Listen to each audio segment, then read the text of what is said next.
किए एही पवन कल्याण जहाको संसद भवन रे प्रधानमंत्री मोदी आंधी बोली संबोधन कले। किपरि थिला तांकर सुपरस्टार डेप्यूटी सीएम बनिबार यात्रा आपण जानते कि दिने तेलुगु फिल्म इंडस्ट्री सलमान खान भाव परिचित पवन आज उपमुख्यमंत्री। दर्शक बंधु ए हेउछंती तेलुगु सुपरस्टार तथा आंध्र प्रदेश उपमुख्यमंत्री पवन कल्याण जहाको आपण तेलुगु फिल्म रे देखिथिबे।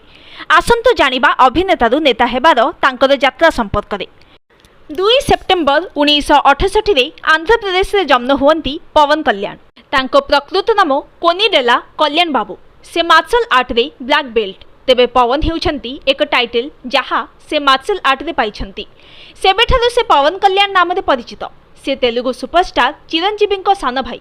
तीन भाई मध्य सबुठारु छोट हेउछंती पवन। से मात्र 10म श्रेणी पर्यंत पाठ पढ़िछंती। पावर स्टार पवन व्यक्तिगत जीवन में अनेक उत्थान पतन दे